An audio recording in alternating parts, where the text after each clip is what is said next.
ಇಂದು ನಡೆಯುವ ಕಾಂಗ್ರೆಸ್ ಶಾಸಕಾಂಗ ಸಭೆಯ ಹಿಂದೆ ಕೆಪಿಸಿಸಿ ತಂತ್ರಗಾರಿಕೆ ಇದೆ. ಅದೇನು ಅಂತ ನೋಡೋಣ. ಕಾಂಗ್ರೆಸ್ ತಂತ್ರಗಾರಿಕೆ ಏನು ಅನ್ನುವಂಥದ್ದನ್ನ ನೋಡೋದಾದ್ರೆ, ವಿಪ್ ಜಾರಿ ಮಾಡುವ ಮೂಲಕ ಶಾಸಕರು ಹೊರಬರುವಂತೆ ಮಾಡುವುದು, ಈ ಮೂಲಕ ಅಸಲಿ ಅತೃಪ್ತರು ಯಾರ್ಯಾರು ಅನ್ನುವಂಥದ್ದನ್ನ ಲೆಕ್ಕ ಹಾಕೋದು. ಒಂದು ವೇಳೆ ಗೈರಾದರೆ ಈ ಸಭೆಗೆ ಬರಲಿಲ್ಲ ಅಂತಾದ್ರೆ ಪಕ್ಷಾಂತರ ನಿಷೇಧ ಕಾಯ್ದೆ ಅನ್ವಯ ಕ್ರಮ ಕೈಗೊಳ್ಳುವಂತ ಒಂದು ಅಸ್ತ್ರವನ್ನ ಪ್ರಯೋಗ ಮಾಡೋದು. ಈ ಮೂಲಕ ನಮ್ಮ ಜೊತೆ ಯಾರ್ಯಾರಿದ್ದಾರೆ, ಅಸಲಿ ಅತೃಪ್ತರು ಯಾರು ಅನ್ನುವಂಥದ್ದನ್ನ ಕಾಂಗ್ರೆಸ್ ಲೆಕ್ಕ ಹಾಕುತ್ತೆ. ಗೈರಾದರೆ ಪಕ್ಷಾಂತರ ನಿಷೇಧ ಕಾಯ್ದೆ ಅನ್ವಯ ಕ್ರಮಕ್ಕೆ ಮುಂದಾಗುತ್ತೆ. ಸದಸ್ಯತ್ವವನ್ನು ಅನರ್ಹಗೊಳಿಸಿದ್ರೆ ಅಂತಹ ಸದಸ್ಯರು ಈ ವಿಧಾನಸಭೆಯ ಅವಧಿ ಮುಗಿಯೋವರೆಗೂ ಬೇರೆ ಪಕ್ಷವನ್ನ ಸೇರುವಂತಿಲ್ಲ. ಹಾಗೆ ಈ ವಿಧಾನಸಭೆ ಅವಧಿ ಇರುವವರೆಗೂ ಸಚಿವ ಸ್ಥಾನ ಸೇರಿದಂತೆ ಯಾವುದೇ ಸಾಂವಿಧಾನಿಕ ಹುದ್ದೆಯನ್ನ ನಿರ್ವಹಿಸುವಂತಿಲ್ಲ. ಈ ವಿಧಾನಸಭೆ ಅವಧಿಯವರೆಗೂ ಯಾವುದೇ ಉಪಚುನಾವಣೆಗೂ ಸ್ಪರ್ಧಿಸಲಿಕ್ಕೂ ಕೂಡ ಅವಕಾಶವಿರೋದಿಲ್ಲ. ಅನರ್ಹತೆಯನ್ನ ಕೋರ್ಟ್ನಲ್ಲಿ ಪ್ರಶ್ನೆ ಮಾಡಬಹುದು. ತೀರ್ಪು ವಿಳಂಬವಾದರೆ ಲೋಕಸಭೆ ಚುನಾವಣೆ ಅಷ್ಟರಲ್ಲಿ ಮುಗಿದು ಹೋಗುತ್ತೆ. ಹಾಗಾಗಿ ಸಾಕಷ್ಟು ಸಂಕಷ್ಟಕ್ಕೆ ಅತೃಪ್ತ ಶಾಸಕರು ಗುರಿಯಾಗ್ತಾರೆ. ಈ ಒಂದು ತಂತ್ರಗಾರಿಕೆ ಇವತ್ತಿನ ಸಿಎಲ್ಪಿ ಮೀಟಿಂಗ್ನ ಹಿಂದಿದೆ.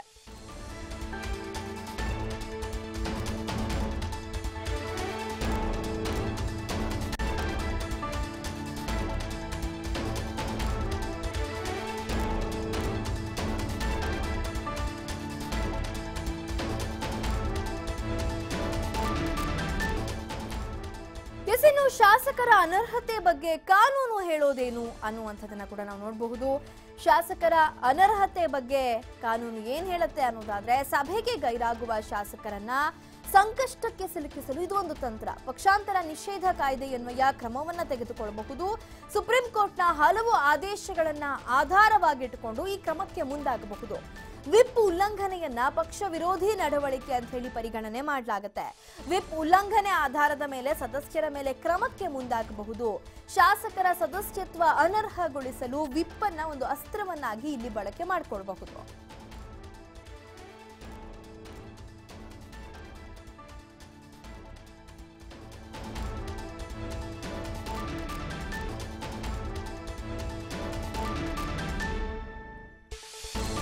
ಇದೇ ಮೊದಲ ಬಾರಿಗೆ ಪತ್ರದ ಮೂಲಕ ಎಚ್ಚರಿಕೆಯ ಆಹ್ವಾನವನ್ನ ಕಾಂಗ್ರೆಸ್ ತನ್ನ ಶಾಸಕರಿಗೆ ನೀಡಿದೆ.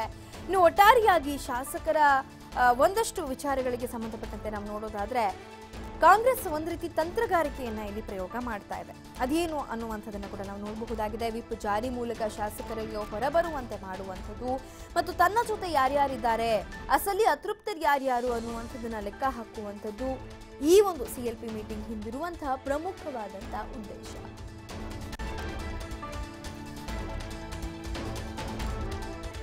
ಮಾನ್ಯ ಸಿದ್ದರಾಮಯ್ಯನವರು ನಮ್ಮ ಸಿಎಲ್ಪಿ ನಾಯಕರು ಇವತ್ತು ಸಭೆಯನ್ನು ಕರೆದಿದ್ದಾರೆ, ಶಾಸಕಾಂಗ ಪಕ್ಷದ ಸಭೆಯನ್ನು ಕರೆದಿದ್ದಾರೆ. ಇದರಲ್ಲಿ ಇನ್ನೂ ಅಜೆಂಡಾ ನಾವು ತೀರ್ಮಾನ ಮಾಡಿಕೊಂಡಿಲ್ಲ. 2-3 ವಿಚಾರಗಳು ಚರ್ಚೆ ಮಾಡ್ತೀವಿ. ಒಂದು, ಏನು ಮುಂದೆ ಬರ್ತಕ್ಕಂಥ ಲೋಕಸಭಾ ಚುನಾವಣೆಗೆ ತಯಾರಿ ಮಾಡ್ಕೊಳ್ಳೋದಕ್ಕೆ ಅವರವರ ಕ್ಷೇತ್ರದಲ್ಲಿ ಯಾವ ರೀತಿ ಕೆಲಸ ಮಾಡಬೇಕು, ಯಾವ ರೀತಿ ತಯಾರಿ ಮಾಡಿಕೊಳ್ಬೇಕು ಅನ್ನೋದ್ರ ಬಗ್ಗೆ ಚರ್ಚೆ ಮಾಡಬೇಕು ಅಂಥೇಳಿ, ಮತ್ತು ಅದರ ಜೊತೆಗೆ ಸ್ವಾಭಾವಿಕವಾಗಿ ಈಗಿನ ರಾಜಕೀಯದ ಬೆಳವಣಿಗೆ ಬಗ್ಗೆ ಕೂಡ ಚರ್ಚೆಯನ್ನು ಮಾಡ್ತೇವೆ. ಎಲ್ಲರೂ ಬರ್ತಾರೆ, ಅವರೆಲ್ಲ ನಮ್ಮ ಶಾಸಕರೆಲ್ಲರೂ ಕೂಡ ಬರ್ತಾರೆ.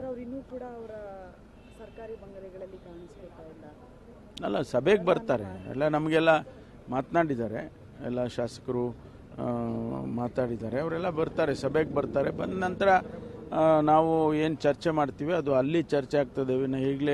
ಹೀಗೆ ಚರ್ಚೆ ಮಾಡ್ತೀವಿ ಅಂತ ಹೇಳಕ್ಕೆ ಬರೋದಿಲ್ಲ. ಪಾಪ ಅವರಿಗೆ ಭಾರತೀಯ ಜನತಾ ಪಾರ್ಟಿ ಅಧ್ಯಕ್ಷರನ್ನು ಮಾಡಿದ್ದಾರೆ, ಕಾಂಗ್ರೆಸ್ ಅಧ್ಯಕ್ಷರನ್ನು ಮಾಡಿಲ್ಲ. ಅವರಿಗೆ ಅವ್ರ ಪಕ್ಷದ ಶಾಸಕರನ್ನು ಅವ್ರು ನೋಡ್ಕೊಳ್ಳಿ, ಈಗ ತೊಗೊಂಡೋಗಿ ಇಟ್ಕೊಂಡಿದ್ದಾರೆ ಅಲ್ಲಿ, ಅವ್ರನ್ನ ನೋಡ್ಕೊಳ್ಳಿ. ಅವರು ನಮ್ಮ ಪಕ್ಷದ ಶಾಸಕರ ಬಗ್ಗೆ ಚಿಂತೆ ಮಾಡೋದು ಬೇಡ. ಅವರು ಜೊತೆಗೆ ನಮ್ಮ ಪಕ್ಷದ ಶಾಸಕರನ್ನು ಅವರು ಸೆಳೆಯೋದಕ್ಕೆ ಏನು ಪ್ರಯತ್ನ ಮಾಡಿದ್ರು, ಇನ್ನೂ ಮಾಡ್ತಾನೇ ಇದ್ದಾರೆ.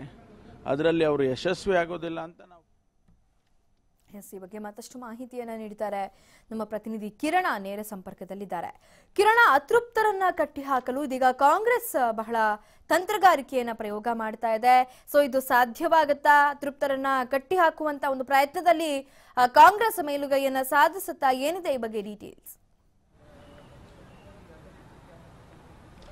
ಲಿಖಿತ, ಇವತ್ತು ನಡೆಯುವಂತಹ ಒಂದು ಸಿಎಲ್ಪಿ ಸಭೆಯ ಮೇಲೆ ಸರ್ಕಾರದ ಒಂದು ನಿರ್ಧಾರ ಪ್ರಕಟವಾಗುತ್ತೆ ಅಂತ ಹೇಳಿದ್ರೆ ತಪ್ಪಾಗುದಿಲ್ಲ. ಯಾಕೆಂತ ಹೇಳಿದ್ರೆ ಸಿಎಲ್ಪಿ ಒಂದ್ ಕಡೆ ಬಿಜೆಪಿ ನಾಯಕರು ಹೇಗೆ ಅವರ ಸಿಎಲ್ಪಿ ಸಭೆಯನ್ನ ಯಶಸ್ವಿಯಾಗಿ ನಡೆಸ್ತಾರೋ ನೋಡ್ಕೊಳ್ಳಿ ಅನ್ನುವಂತಹ ಒಂದು ಹೇಳಿಕೆಯನ್ನ ಒಂದ್ ಕಡೆ ಯಡಿಯೂರಪ್ಪ ಅವರು ಕೊಟ್ಟಿರ್ತಾರೆ. ಮತ್ತೊಂದ್ ಕಡೆ ನಮ್ಮ ಶಾಸಕರನ್ನ ನಾವು ಹಿಡಿದಿರ್ತೀವಿ ಅನ್ನುವಂತಹ ಒಂದು ಭರವಸೆಯಲ್ಲಿ ಏನು ಪಕ್ಷದ ನಾಯಕರಿದ್ದಾರೆ. ಇವತ್ತು ನಡೆಯುವಂತಹ ಒಂದು ಸಭೆಯಲ್ಲಿ ಪ್ರಮುಖವಾಗಿ ಅತೃಪ್ತ ಶಾಸಕರು ಯಾರ್ಯಾರಿದ್ದಾರೆ ಅವರನ್ನ ಯಾವ ರೀತಿ ಮನವೊಲಿಸಬಹುದು ಅನ್ನುವಂತಹ ಒಂದು ನಿಟ್ಟಿನಲ್ಲಿ ಮಾತುಕತೆಯನ್ನ ನಡೆಸಲಾಗುತ್ತೆ. ಜೊತೆಗೆ ಎಷ್ಟು ಜನ ನಮ್ಮ ಪಕ್ಷದ ಬಳಿ ಬಂದಿದ್ದಾರೆ, ಅಂದ್ರೆ ಸಭೆಗೆ ಎಷ್ಟು ಜನ ಬಂದಿದ್ದಾರೆ ಮತ್ತೆ ಎಷ್ಟು ಜನ ಬಂದಿಲ್ಲ ಅನ್ನುವಂತಹ, ಜೊತೆಗೆ ವಿಪ್ ಅನ್ನು ಸಹ ಜಾರಿ ಮಾಡಿದ್ದಾರೆ. ಯಾರು ಬರೋದಿಲ್ವೋ ಅವರು ಏನು ಕಠಿಣ ಕ್ರಮವನ್ನ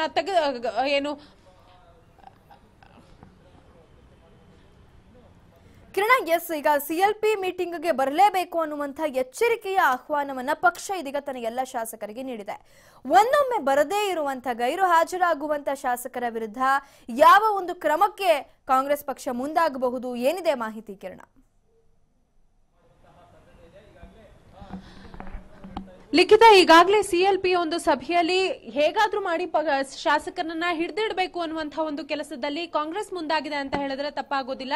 ಇವತ್ತು ನಡೆಯುವಂತಹ ಒಂದು ಸಭೆಯಲ್ಲಿ ಪ್ರಮುಖವಾಗಿ ತಮ್ಮ ಶಾಸಕರನ್ನ ಹಿಡಿದಿಡುವಂತಹ ಒಂದು ಕೆಲಸವನ್ನ ಮಾಡ್ತಿದ್ದಾರೆ ಸಿದ್ದರಾಮಯ್ಯ ಅವರು ಅಂತ ಹೇಳಿದ್ರೆ ತಪ್ಪಾಗೋದಿಲ್ಲ. ಯಾಕೆಂತ ಹೇಳಿದ್ರೆ ರಮೇಶ್ ಜಾರಕಿಹೊಳಿ ಅಂದ್ರೆ ಬೆಂಬಲಿತ ಶಾಸಕರು ಇವತ್ತು ನಡೆಯುವಂತಹ ಒಂದು ಸಭೆಗೆ, ರಮೇಶ್ ಜಾರಕಿಹೊಳಿ ಅವರು ಸೇರಿದಂತೆ ಇವತ್ತು ನಡೆಯುವಂತಹ ಒಂದು ಸಭೆಗೆ ಹಾಜರಾಗದೇ ಇದ್ರೆ ಯಾವ ರೀತಿಯಾದ ಕ್ರಮಗಳನ್ನ ತೆಗೆದುಕೊಳ್ಳಬಹುದು ಅನ್ನುವಂತ ಇಲ್ಲಿವರೆಗೂ ಏನು ಕಾಂಗ್ರೆಸ್ ನಾಯಕರು ಒಂದಷ್ಟು ವಿಶ್ವಾಸದಲ್ಲೇ ಇದ್ದಾರೆ. ನಮ್ಮ ಪಕ್ಷದ ನಾಯಕರನ್ನ ಹೇಗಾದ್ರೂ ಮಾಡಿ ಹಿಡಿದಿಡಲೇಬೇಕು ಅನ್ನುವಂತಹ ಒಂದು ಭರವಸೆಯಲ್ಲಿರುವಂತಹ ನಾಯಕರು. ಜೊತೆಗೆ ಏನಾದ್ರೂ ಮಿಸ್ ಆದ್ರೆ ಸಮಸ್ಯೆ ಆಗುತ್ತೆ ಅನ್ನುವಂತಹ ಒಂದು ನಿಟ್ಟಿನಲ್ಲಿ ವಿಪ್ ಅನ್ನು ಸಹ ಜಾರಿ ಮಾಡಿದ್ದಾರೆ. ಯಾರು ಬರೋದಿಲ್ಲ ಅವ್ರಿಗೆ ಏನು ಕ್ರಮ ತೆಗೆದುಕೊಳ್ಬೇಕಾಗುತ್ತೆ ಅನ್ನುವಂತಹ ಒಂದು ಆಗ್ರಹವನ್ನು ಸಹ ಹೊರಡಿಸಿರೋದ್ರಿಂದ ಇವತ್ತು ನಡೆಯುವಂತಹ ಒಂದು ಸಿಎಲ್ಪಿ ಸಭೆ ನಿಜಕ್ಕೂ ಸಾಕಷ್ಟು ಪ್ರಮುಖತೆಯನ್ನು ಹೊಂದಿದೆ ಅಂತ ಹೇಳಿದ್ರೆ ತಪ್ಪಾಗೋದಿಲ್ಲ. ಲಿಖಿತ, ಎಸ್ ಕಿರಣ, ಹಾಗೆ ಇವತ್ತಿನ ಈ ಒಂದು ಸಿಎಲ್ಪಿ ಮೀಟಿಂಗ್ಗೆ ಯಾರೆಲ್ಲ ಗೈರು ಹಾಜರಾಗುವಂತ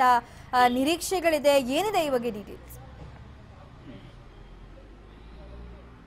ಲಿಖಿತ, ನಿನ್ನೆ ಅಷ್ಟೇ ಮಾತನಾಡಿದಂತಹ ಬಿ ನಾಗೇಂದ್ರ ಅವರು ನಾನು ಸಭೆಗೆ ಬರೋದಿಲ್ಲ, ಆದ್ರೆ ಪಕ್ಷವನ್ನ ಬಿಡ್ತೀನಿ ಅಂತ ಏನಲ್ಲ ಅನ್ನುವಂತ ಒಂದು ಹೇಳಿಕೆಯನ್ನ ಕೊಟ್ಟಿದ್ರು. ಅಂದ್ರೆ ಸಭೆಗೆ ಬರಲ್ಲ, ಪಕ್ಷ ಬಿಡಲ್ಲ ಅಂತ ಹೇಳಿದ್ರೆ ಇದು ನಿಜಕ್ಕೂ ಒಂದಷ್ಟು ಪ್ರಶ್ನೆಗಳನ್ನ ಸಹಜವಾಗಿ ಮೂಡಿಸುತ್ತೆ. ಯಾಕೆಂತ ಹೇಳಿದ್ರೆ ಇಷ್ಟು ದಿನದವರೆಗೂ ಅತೃಪ್ತರ ಗುಂಪಿನಲ್ಲಿ ಬಿ ನಾಗೇಂದ್ರ ಅವರು ಕಾಣಿಸ್ಕೊಂಡಿದ್ರು. ಆದ್ರೆ ಇವತ್ತು ನಡೆಯುವಂತಹ ಒಂದು ಸಭೆಗೆ ಬರಲೇಬೇಕು ಅನ್ನುವಂತಹ ಒಂದು ಆಗ್ರಹವನ್ನ ನಾಯಕರು ಮಾಡಿದ್ದಾರೆ. ಜೊತೆಗೆ ವಿಪ್ ಅನ್ನ ಜಾರಿ ಮಾಡಿದ್ದಾರೆ. ಆದ್ರೆ ನಾಗೇಂದ್ರ ಅವರು ಹೇಳ್ತಾರೆ, ನಾನು ಬರೋದಿಲ್ಲ ನಡೆಯುವಂತಹ ಮೀಟಿಂಗ್ಗೆ, ಒಂದಷ್ಟು ಕೆಲಸಗಳಿರೋದ್ರಿಂದ ಬರ್ಲಿಕ್ಕೆ ಆಗೋದಿಲ್ಲ, ಆದ್ರೆ ನಾನು ಪಕ್ಷವನ್ನ ಬಿಡೋದಿಲ್ಲ ಅಂತ ಹೇಳಿಕೆಯನ್ನ ಕೊಟ್ಟಿದ್ದಾರೆ.